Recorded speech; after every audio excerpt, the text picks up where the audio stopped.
خوف اور دہشتناک مناظر سے بھرپور فلم گلوز ہل، یہ فلم 2013 میں ریلیز ہوئی تھی۔ چلیں پھر چلتے ہیں اس فلم کی کہانی کی طرف۔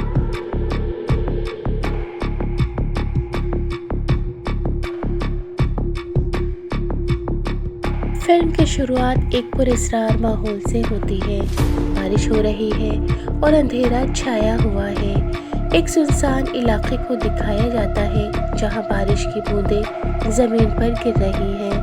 بادلوں کی گڑگڑاہٹ اور بجلی کی چمک ماحول کو اور زیادہ دہشتناک بنا دیتی ہے۔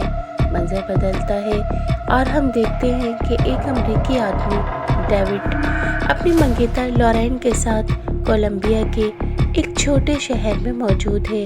وہ اپنی بیٹی جیل کو لینے آیا ہے تاکہ اسے اپنی شادی میں شامل کرے۔ جیل اپنی سوتیلی ماں لورین کو پسند نہیں کرتی اور شروع سے ہی ان دونوں کے بیچ کشیدگی نظر آتی ہے۔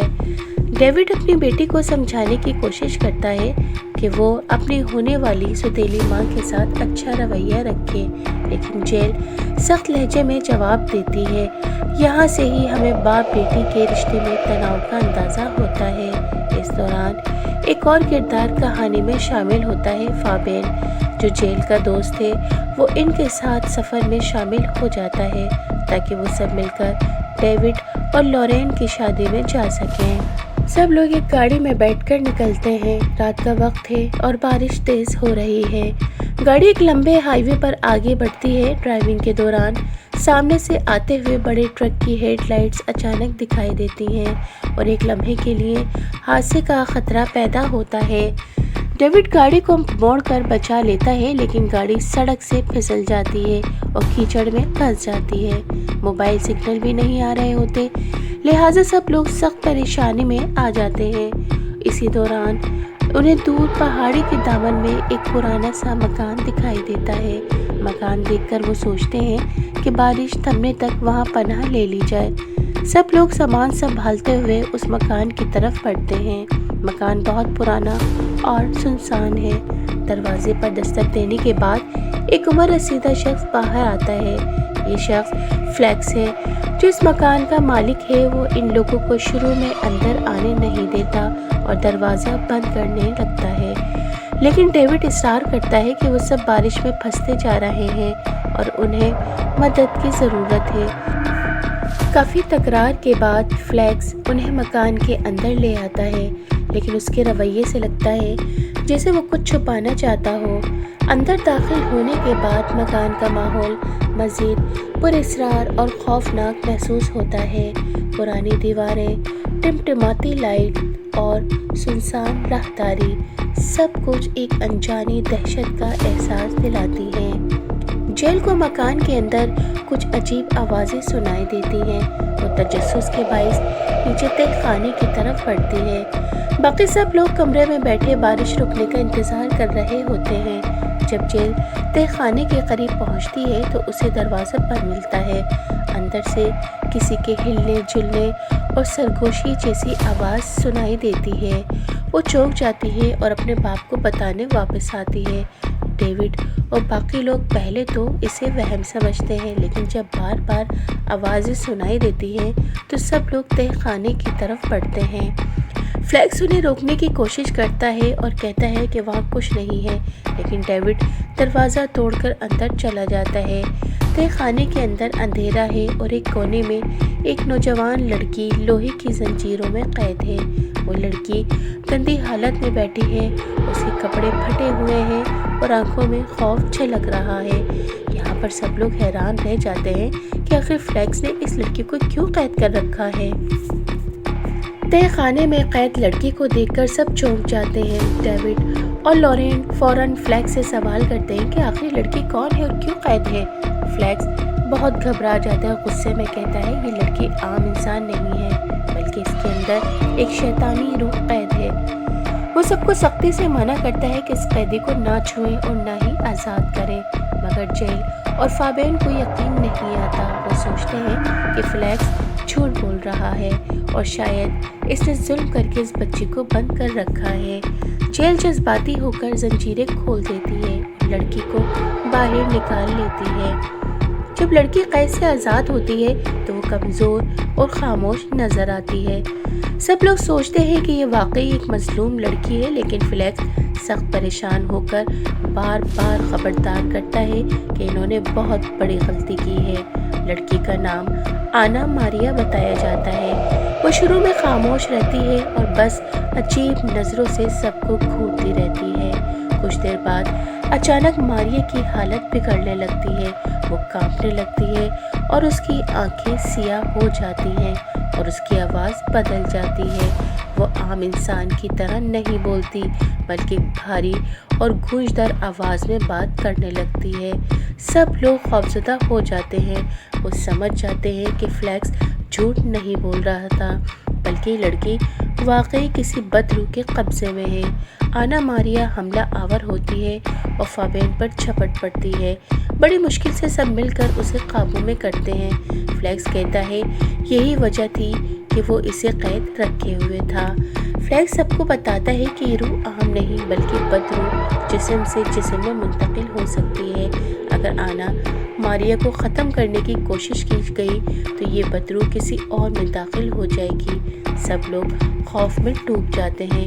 وہ سوچتے ہیں کہ اگر بدروح کسی میں بھی داخل ہو سکتی ہے تو وہ سب خطرے میں ہیں۔ اسی دوران آنا ماریا ایک موقع دیکھ کر آزاد ہو جاتی ہے اور اچانک کسی دوسرے کردار پر قبضہ کر لیتی ہے۔ اب ان سب میں یہ کھوج لگانا مشکل ہو جاتا ہے کہ اصل میں کون انسان ہے اور کون بدروح کے قابو میں ہے۔ گروپ کے سب لوگ ایک دوسرے پر شک کرنے لگتے ہیں۔ ڈیوڈ اپنی بیٹی کو بچانے کی فکر میں ہے، جبکہ لورین چاہتی ہے کہ وہ سب مل کر صحیح فیصلہ کریں۔ فلیکس کہتا ہے کہ اس بدروح کو ختم کرنے کا واحد طریقہ ہے کہ اسے قید ہی رکھا جائے، ورنہ یہ سب کو مار دے گی۔ لیکن حالات قابو سے باہر ہو رہے ہوتے ہیں۔ بدروح بار بار جسم بدل کر سب کو حیران کر دیتی ہے۔ کبھی وہ معصوم بن کر جھوٹ بولتی ہے اور کبھی اچانک حملہ آور ہو جاتی ہے۔ آنا ماریا کے آزاد ہوتے ہی بدروح نے اپنا کھیل شروع کر دیا تھا۔ اب گروپ کے سب افراد شدید خوف اور الجھن میں مبتلا تھے۔ ڈیوڈ اپنی بیٹی جیل کو بچانے کے لیے ہر ممکن کوشش کرنا چاہتا تھا۔ لورین چاہتی تھی کہ سب مل کر کوئی محفوظ راستہ نکالیں۔ فابین جو جذباتی تھا لڑکی پر ترس کھا رہا تھا۔ فلیکس بار بار خبردار کر رہا تھا کہ بدروح سب کو ختم کر دے گی۔ یہ سب ایک دوسرے پر شک کرنے لگتے ہیں کیونکہ انہیں نہیں معلوم ہوتا کہ بدروح اب کس کے جسم میں داخل ہو چکی ہے۔ ڈیوڈ اپنی گاڑی کی چابیاں ڈھونڈنے لگتا ہے، لیکن جب وہ گیراج میں جاتا ہے تو دیکھتا ہے کہ گاڑی خراب کر دی گئی ہے۔ یہ بات سب کو اور زیادہ ڈرا دیتی ہے کہ بدروح نہ صرف ان پر قبضہ کر رہی ہے بلکہ ان کے بھاگنے کی کوشش بھی ناکام بنا رہی ہے۔ فلیکس سب کو مزید وضاحت دیتا ہے کہ یہ بدروح صدیوں پرانی ہے۔ یہ لوگوں کے جسموں میں گھس کر ان کی روح کو ختم کر دیتی ہے اور پھر نیا جسم ڈھونڈتی ہے۔ اسی لیے اس نے آنا ماریا کو برسوں سے قید کر رکھا تھا تاکہ یہ برائی باہر نہ جا سکے۔ مگر اب سب برباد ہو چکا تھا کیونکہ آنا ماریا کو آزاد کر دیا گیا تھا اور بدروح آزاد گھوم رہی تھی۔ اچانک لائٹ چلی جاتی ہے اور مکان اندھیرے میں ڈوب جاتا ہے۔ اندھیرے میں چیخوں کی آوازیں آتی ہیں۔ بدروح جیل کے قریب جانے لگتی ہے۔ ڈیوڈ گھبرا کر اپنی بیٹی کو بچانے کی کوشش کرتا ہے۔ وہ اسے ایک کمرے میں چھپا دیتا ہے اور دروازہ بند کر دیتا ہے، لیکن بدروح بار بار اس کمرے کے قریب آتی ہے اور جیل پر قبضہ کرنے کی کوشش کرتی ہے۔ یہ لمحہ سب سے زیادہ سنسنی خیز ہے کیونکہ ڈیوڈ اپنی بیٹی کو کھونے کے خوف سے اندر ہی اندر ٹوٹ رہا ہوتا ہے۔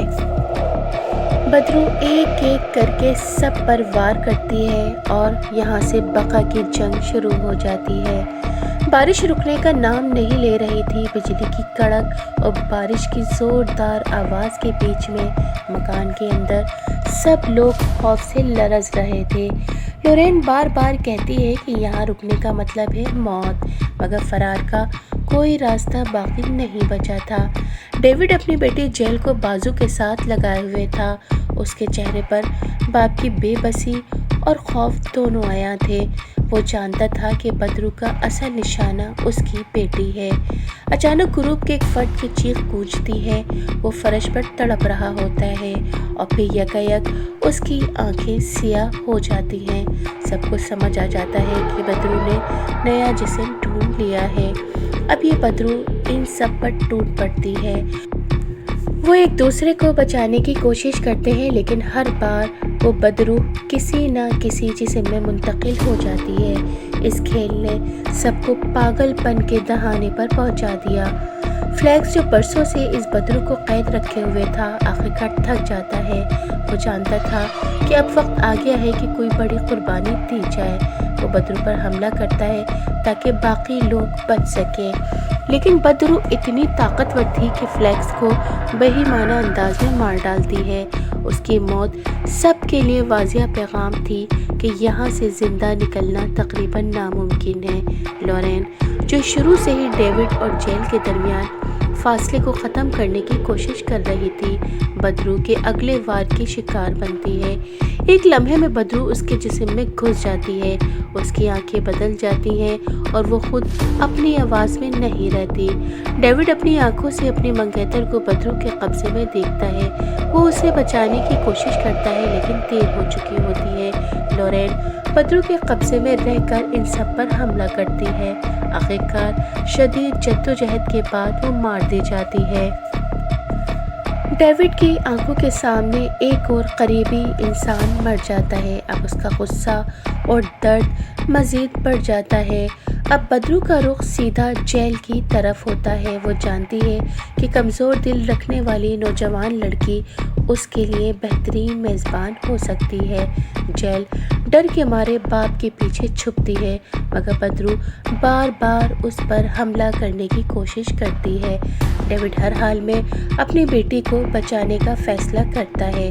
وہ چیختا ہے، لڑتا ہے، زخمی ہوتا ہے، لیکن ہار نہیں مانتا۔ لورین کی موت کے بعد مکان کا ماحول مزید دہشتناک ہو جاتا ہے۔ بارش ابھی بھی تھمنے کا نام نہیں لیتی اور بجلی کی کڑک مکان کو لرزا رہی ہے۔ اب صرف چند لوگ باقی رہ جاتے ہیں اور باقی سب کے دلوں میں یہ خوف ہے کہ بدرو کسی بھی لمحے کسی کے اندر جا سکتی ہے۔ ڈیوڈ اپنی بیٹی کو ایک کمرے میں بند کر دیتا ہے تاکہ وہ بدرو کے قریب نہ جا سکے، لیکن جیل ڈری ہوئی ہے اور اپنے باپ سے کہتی ہے کہ دروازہ نہ بند کرے۔ ڈیوڈ آنسو کے ساتھ کہتا ہے کہ وہ اسے بچانے کے لیے کچھ بھی کر سکتا ہے۔ اب بدرو مزید طاقتور لگنے لگتی ہے۔ وہ ان سب کے سامنے آ کر کہتی ہے شیطانی آواز میں کہ وہ صدیوں سے زندہ ہے اور ہمیشہ زندہ رہے گی، کیونکہ وہ جسم بدل کر ہمیشہ نئی زندگی حاصل کرتی ہے۔ اس بار اس کا ہدف جیل ہے، کیونکہ کم سن اور معصوم روح اس کے لیے بہترین جسم ثابت ہوگی۔ بدرو ان باقی ساتھیوں کو بھی ایک ایک کر کے ختم کر دیتی ہے۔ اندھیرے میں گونجتی چیخیں، خون سے لت پت فرش اور تڑپتے جسم سب ماحول کو مزید بھیانک بنا دیتے ہیں۔ اب ڈیوڈ تنہا رہ جاتا ہے، صرف اپنی بیٹی کو بچانے کی جنگ میں۔ بدرو جیل کے کمرے تک پہنچ جاتی ہے، دروازہ ٹوٹنے لگتا ہے۔ ڈیوڈ پوری طاقت سے اس کا مقابلہ کرتا ہے۔ وہ بدرو پر حملہ کرتا ہے، لیکن ہر وار بے اثر رہتا ہے، کیونکہ بدرو جسم بدل کر بچ نکلتی ہے۔ ایک لمحہ ایسا آتا ہے جب بدرو سیدھا جیل کے اندر داخل ہونے لگتی ہے۔ جیل کی آنکھوں میں خوف نمایاں ہوتا ہے۔ وہ چیختی ہے، ڈیڈ مجھے بچاؤ۔ ڈیوڈ بے اختیار ہو کر بدرو کے سامنے کھڑا ہو جاتا ہے اور اسے للکارتا ہے۔ وہ اپنی بیٹی کو اپنے پیچھے چھپا لیتا ہے اور بدرو سے کہتا ہے اگر کسی جسم کی ضرورت ہے تو میرا جسم لے لو، مگر میری بیٹی کو نہ چھونا۔ یہ سن کر بدرو لمحے بھر کو رک جاتی ہے، پھر ایک جھٹکے سے ڈیوڈ کے جسم میں داخل ہو جاتی ہے۔ ڈیوڈ چیخنے لگتا ہے اور اس کا جسم لرزنے لگتا ہے۔ لگتا ہے۔ جیل روتی ہے، اپنے باپ کو پکارتی ہے۔ اب بدرو ڈیوڈ کے جسم میں آ کر مزید طاقتور ہو جاتی ہے، لیکن ڈیوڈ اپنی آخری طاقت لگا کر بدرو کو قابو میں کرنے کی کوشش کرتا ہے۔ وہ اپنی بیٹی کو دیکھتا ہے اور اسے اشارے سے کہتا ہے بھاگ جاؤ۔ جیل آنسوؤں میں ڈوبی ہوئی مکان سے باہر نکلتی ہے۔ بارش تھم چکی ہوتی ہے۔ وہ اندھیری سڑک پر بھاگتی ہے اور پیچھے سے مکان کی کھڑکیوں میں روشنی اور گڑگڑاہٹ کی آوازیں آتی ہیں۔